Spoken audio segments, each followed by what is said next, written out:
¿Qué tal? ¿Cómo están? Bienvenidos a Agenda Económica. Estamos partiendo una nueva semana. Cuando son las 8 de la mañana con 3 minutos nosotros comenzamos esta edición de día lunes. Gracias por acompañarnos a esta hora. Vamos a comenzar la revisión en este 15 de enero de los temas más importantes del día.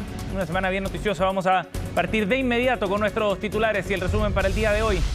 Semana clave y una jornada clave la de hoy para la reforma de pensiones. En la Comisión de Trabajo de la Cámara de Diputados está en trámite esta iniciativa que está con suma urgencia y por lo mismo hoy se vota hasta total despacho. Este proyecto de ley, uno de los más importantes del gobierno en la agenda de este 2024. Va a ser una jornada bien relevante por las definiciones que se adopten respecto a la reforma y porque probablemente pase entonces ya despachada con votos favorables a la Comisión de Hacienda. Es el siguiente trámite que se espera en todo caso para la negociación de hoy día y para la votación es lo que vamos a revisar en una nota que hemos preparado en la antesala de este día clave para la reforma previsional. Por otro lado, también les vamos a contar algunos detalles respecto a lo que ha ocurrido con el salar de SQM, que tuvo que suspender sus operaciones durante los últimos días debido al bloqueo de acceso. Bueno, finalmente esto ha ido avanzando hacia cierto humo blanco para poder resolver los conflictos que están de fondo. El bloqueo obedece a la molestia de parte de las comunidades indígenas de la zona respecto a la negociación del acuerdo entre SQM y Codelco. ¿De qué forma se va a abordar este tema? Es lo que vamos a contarles también en unos minutos acá en Agenda Económica. Por otro lado, vamos a contarles también respecto a lo que ha ocurrido con la situación económica nacional y que se refleja en un indicador bien interesante, el del número de personas que están renegociando su deuda, que están en una situación financiera compleja y los obliga a algún proceso de reorganización personal. El número de personas sujetas a este procedimiento aumentó durante 2023. No son muchos en términos nominales, en términos individuales, son cerca de 800 personas, pero hay un aumento muy importante del uso de este instrumento respecto a 2022. Ya les contamos más detalles al respecto. Y por otro lado, en la entrevista del día de hoy vamos a hablar sobre la discusión de una normativa que prohíbe el uso de plásticos de un solo uso en el sector gastronómico. Hablamos de envases, platos desechables, servicios, cubiertos, entre otras cosas. El tema tiene bien preocupados a la asociación que reúne al gremio gastronómico por el impacto económico que va a generar, pero no solo económico, también ambiental, dicen. Es una situación difícil de un proceso de adaptación que probablemente algunas pymes incluso no podrían absorber. Ya les contamos más también en la entrevista del día de hoy al respecto. Bien, y nos vamos a lo que está ocurriendo en los mercados. ¿Cómo han abierto el día de hoy? Estas son los números, del día de hoy en los mercados europeos y asiáticos, donde en Europa vemos rendimientos negativos, cercanos al 0,28%, la caída del Eurostoxx. Londres, por otra parte, cayendo también 0,24%. El Nikkei más temprano ya cerró sus operaciones en la bolsa japonesa con un 0,91% al alza. El Hang Seng cayendo 0,17% en una semana en la que se esperan menos datos específicos de inflación a nivel internacional. Son otros los factores que están incidiendo, algunos de ellos políticos, entre lo que está ocurriendo, por ejemplo, en el Mar Rojo, aparece como uno de los factores relevantes para los mercados por estos días. Veamos qué fue lo que ocurrió al cierre de la semana también en los mercados locales. El IPSA finalmente cerró a la baja, rompió esa barrera de los 6.000 puntos, llegó a los 5.968 al cierre de la sesión de la semana anterior. El dólar, por otra parte, cerró a la baja también, 909 pesos. Por último, en la UF del día de hoy tendrá un valor de 36.828 pesos. Bien, 8,7. Nos vamos entonces a revisar el detalle de las informaciones y vamos a comenzar con la noticia que probablemente va a marcar la discusión durante toda esta semana, no solo el día de hoy. La Comisión de Trabajo va a votar la reforma previsional hasta total despacho durante la sesión de este lunes y eso abre ya un camino bien certero respecto al rumbo que va a tomar esta reforma. El gobierno ha dado señales bien claras de acercarse a la posición de esta distribución 3 y 3 del 6% de cotización adicional. Aparece como el gran obstáculo que tiene que salvar el Ejecutivo para avanzar con esta reforma, de la cual ya se han votado varios artículos, en algunos casos con unanimidad aprobándose en la comisión. ¿Qué es lo que viene para el día de hoy? Lo revisamos en la siguiente nota. De que el 6%, del 6%, El destino del 6% de cotización extra es sin duda el protagonista de la discusión en el Congreso en el marco de la reforma previsional. El nudo más complejo que algunos sectores buscan desenredar. Hemos hecho una propuesta de que el 6% de cargo a los empleadores vaya un 3% a las cuentas individuales para mejorar las futuras pensiones y un 3% a solidaridad para mejorar las actuales pensiones. Una propuesta que desde el gobierno aseguran están analizando es que cambiaría nuevamente la idea del Ejecutivo, desde donde se establecían 3 puntos a un fondo solidario, 2 a capitalización individual y 1 al fortalecimiento del empleo femenino. Yo al menos estoy disponible a revisarla. Sí me parece importante que dentro de la propuesta del Ejecutivo del 6%, un 1 iba a hacerse cargo de compensar las tablas de mortalidad, las diferencias que existen entre hombres y mujeres. Y ahora lo que corresponde es votar porque los jubilados y las jubiladas requieren hoy día un aumento de sus pensiones. Ese es el objetivo y el mecanismo que se consiga para eso es lo relevante. Mecanismo que podría ser el propuesto por la Democracia Cristiana y que ya había sido planteado con algunos matices en gobiernos anteriores. Porque incrementa gradualmente en un 6% el aporte que será de cargo del empleador al ahorro previsional de los trabajadores. La mitad de este mayor aporte, es decir, un 3%, irá a una cuenta de ahorro previsional perteneciente a cada trabajador. La otra mitad de este mayor aporte del empleador, es decir, el otro 3%, irá a un nuevo programa de ahorro colectivo y solidario. Una propuesta del expresidente Sebastián Piñera que fue aprobada en la Cámara de Diputados, pero no tuvo la misma suerte en el Senado. Cuando un conglomerado, cuando la derecha finalmente lo que hace es bloquear la posición del gobierno, no abriéndose algo que sí aprobaron cuando ellos eran gobierno, la verdad que no se entiende. La pensión garantizada universal ha cambiado de manera muy paradigmática la manera en cómo entendemos el debate de pensiones. Por lo pronto, la sola pensión garantizada universal equivaldría a 5 puntos de cotización. Entonces, pretender insistir en esa misma lógica cuando el país ha cambiado es no tomarse en serio este debate. Debate que con algunos será más difícil. Integrantes de Chile Vamos han dejado en claro que no están dispuestos a que parte de la cotización sea destinada a solidaridad. Pero nosotros nunca, y que el gobierno lo entienda bien, nunca vamos a votar a favor de crear un sistema de reparto. Ni siquiera un punto, porque es injusto. Porque no es justo que los trabajadores formales le paguen a los informales, aunque estos hayan ganado mejores sueldos. Y nosotros creemos que el 6% debe ir a capitalización individual y la solidaridad se debe hacer con impuestos generales de la nación a través de pensión garantizada universal.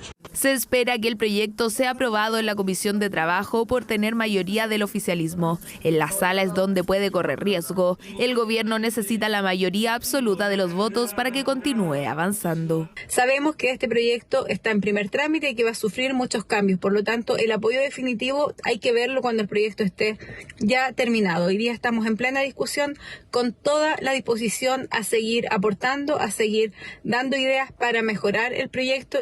Proyecto que este lunes podría sufrir modificaciones si es que el gobierno finalmente se adhiera a la propuesta de la ADC sobre el 6%. De ser así, el Ejecutivo tendrá que ingresar una indicación sustitutiva. 8 de la mañana con 11 minutos, vamos a otro tema. SQM debió suspender sus operaciones en el Salar de Atacama debido a los bloqueos generados por pueblos atacameños, comunidades aledañas a este salar, que están molestas con la forma en la que se ha llevado adelante el proceso de negociación entre SQM y Codelco para la explotación conjunta del salar. SQM tuvo que informar, de hecho, al regulador, a la Comisión para el Mercado Financiero, sobre esta suspensión de faenas. Como consecuencia del continuo bloqueo, dice este comunicado, de los caminos principales para el acceso a la faena del Salar de Atacama, la sociedad ha decidido detener las operaciones a la espera de poder retomar su normal funcionamiento. Dado que no sabemos por cuánto tiempo, dice de SQM, se mantendrá el bloqueo de los caminos, no es posible estimar el impacto financiero de la detención. Es el comunicado que entregó SQM a la CMF, dado que esta es una empresa regulada, o más bien por el regulador, requiere entregar información directa respecto a las operaciones. Bueno, en este caso se entregan ahí algunos detalles de la decisión que ha adoptado la compañía. Recordemos que acá el bloqueo obedece fundamentalmente a la molestia que han manifestado las comunidades indígenas en protesta por el acuerdo entre Codelco y SQM, pues se consideran que no fueron valorados ni considerados tampoco dentro de las negociaciones que se desarrollaron entre ambas compañías. Y lo que están pidiendo directamente es que vaya el presidente Gabriel Boric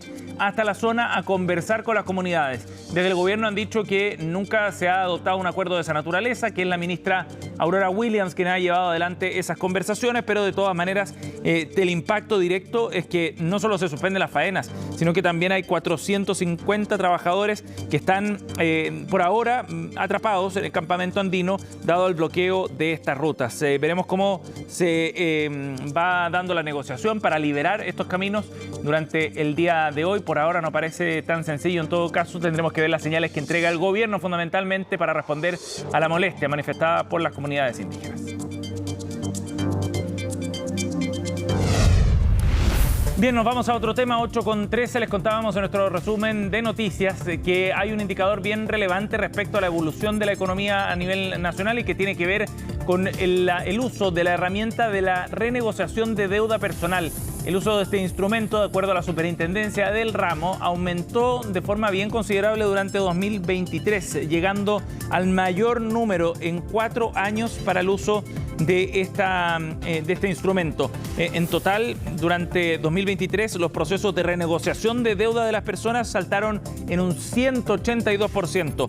Pasaron de 287 en 2022 a 810 durante 2023. Ese es el dato que muestra, como decíamos, la situación que se está viviendo a nivel económico y cómo el impacto se va generando también en las finanzas personales. El número de procedimientos entonces salta a su mayor nivel desde el 2019. En ese año fueron 1.314 las personas que se habían sometido a este instrumento, de acuerdo a las cifras de la Superintendencia de Insolvencia y Reemprendimiento.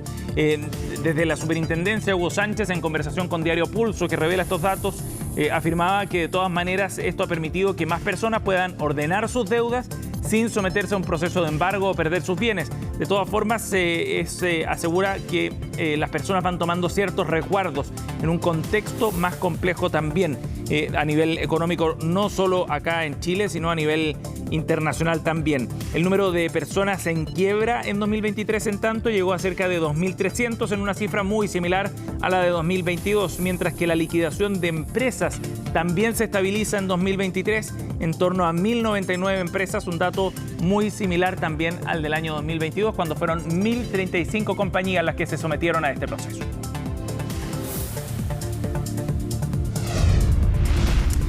Bien, y nos vamos a ir a otro tema. Hace unos días la Cámara Chilena de la Construcción entregó algunos detalles respecto a la inversión en el sector de la construcción en particular. Después de una caída fuerte en 2023, viene un proceso también para este año de caída, aunque menor de todas maneras en terreno negativo, justo cuando las tasas de créditos hipotecarios también están en niveles récords, lo que ha significado uno, entre otros factores que complejizan el escenario para la construcción. Francisca Suárez reportó el tema.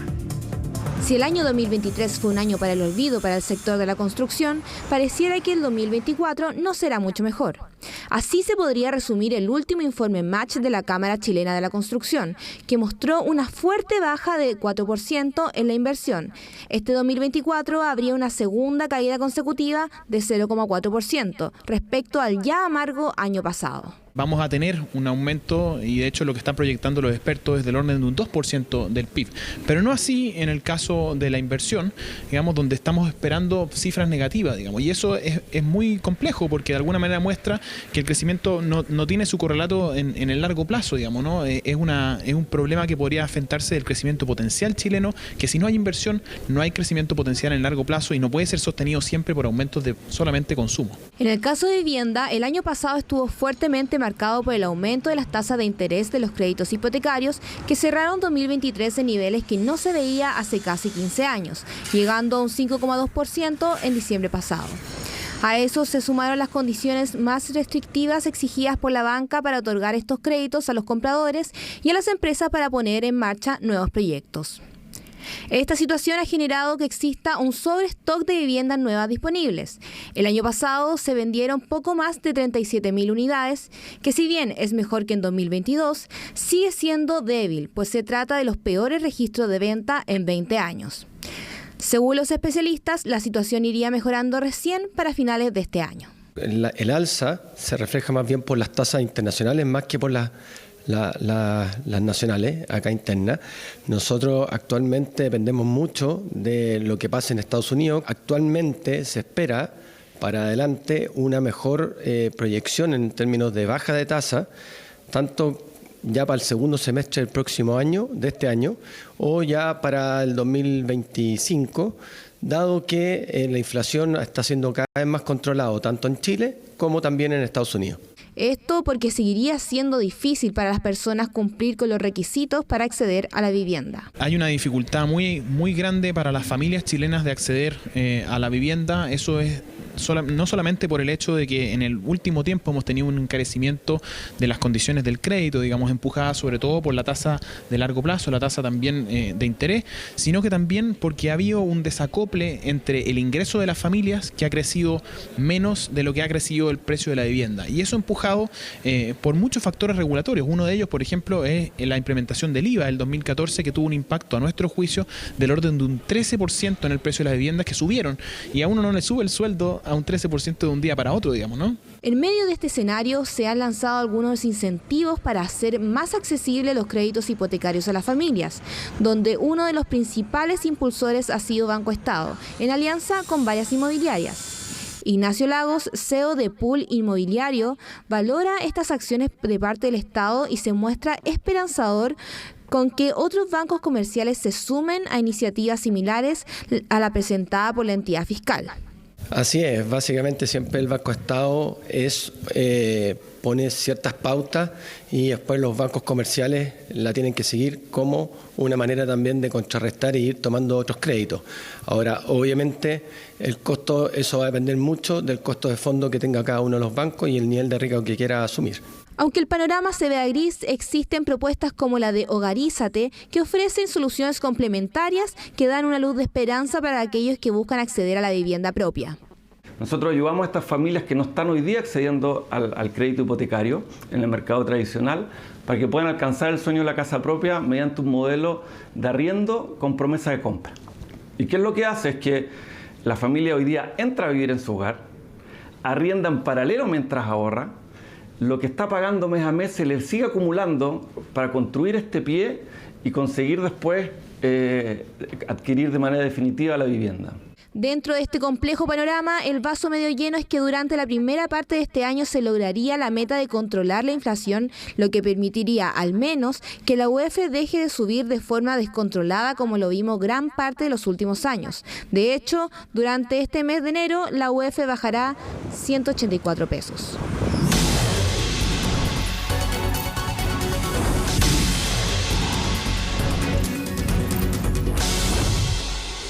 Bien, estamos de vuelta, seguimos aquí en Agenda Económica 8:23. En el Congreso se están discutiendo algunas modificaciones a la Ley de Plásticos de un Solo Uso.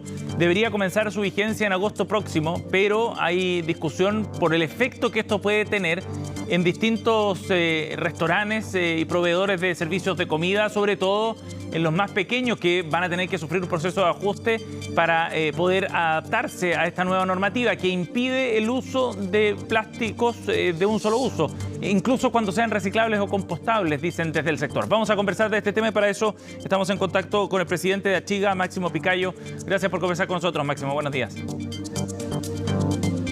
Muchas gracias por la invitación. Máximo, bueno, hay alta preocupación desde el sector respecto al impacto que puede tener esta ley. Cuéntanos qué es lo que están estimando ustedes y explícanos también en qué consiste esta ley, a quién los obliga en el fondo al sector gastronómico a partir de la implementación de la ley que prohíbe el uso de plástico de un solo uso. Bueno, primero decir que la ley ya está vigente, solo que hay una etapa que entra en vigencia en agosto de este año, que tiene que ver justamente con los restaurantes. Y para los restaurantes hay dos artículos. Uno que regula lo que ocurre adentro del restaurante y en ese caso prohíbe todos los elementos de un solo uso, no solo plásticos, o sea, los elementos compostables, los elementos de madera, de cartón, de papel. Hace una prohibición total con un sentido de eliminar la basura. Para lo que es el delivery, el artículo 4 permite elementos iguales a los que tenemos hoy día, incluso plásticos que van a ser certificados. Lo que nosotros estamos pidiendo a la autoridad entonces es que al interior como al exterior del local las exigencias sean las mismas, porque esto tiene un alto costo, sobre todo para las pymes en términos de implementación de esta ley, pero también tiene un alto costo desde el punto de vista de lo que es el cuidado del medio ambiente, porque nos va a obligar a lavar. ¿Por qué desde el punto de vista del cuidado del medio ambiente, Máximo? Porque lo que vamos a tener que tener van a ser todos elementos de múltiples usos, que sean lavables. Y por lo tanto, lo que hoy día es un elemento de un solo uso, que además puede ser muy amigable con el medio ambiente, va a ser reemplazado por otro elemento que eventualmente también podría ser plástico y va a tener que ser lavado muchas veces, y eso significa una huella hídrica, una huella de carbono, contaminación de las aguas. Máximo, creo que esa parte no la toma en cuenta la ley. O sea, para ser bien preciso, estos restaurantes, por ejemplo, que están en un patio de comida, en un mall, tendrían que entregar para uso, para el consumo de los productos, un plato que luego el cliente tiene que devolver. Lo mismo con los cubiertos y los vasos, ¿sí?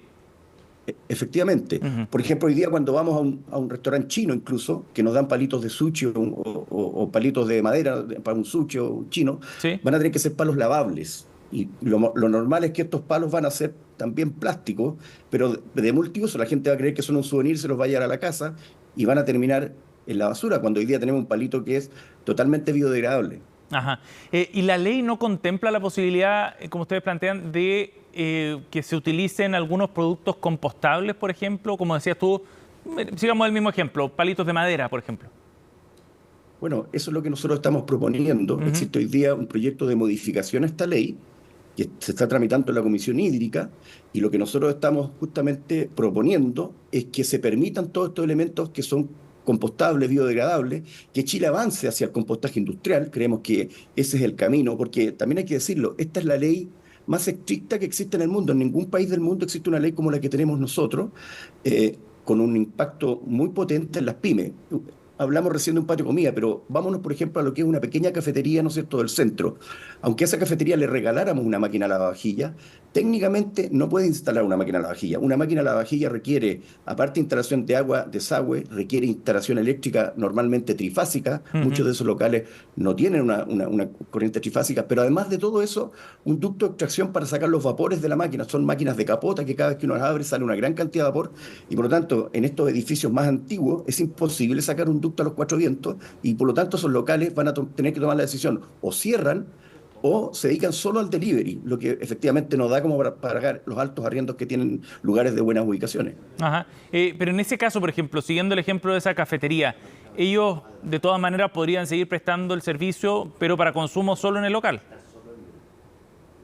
Bueno, eso digo, es que no van a poder implementar el sistema de lavado para sus utensilios de multiuso. Si es para afuera, ellos pueden vender en productos desechables, pero cuando es para consumo interno en el local, tiene que ser todo lavable. Y esa es la situación que las pymes no están preparadas. Creo que ha habido poca difusión también de cómo es esta ley para que ellos se preparan. No existen tampoco apoyos económicos para que se puedan adaptar a este nuevo cambio.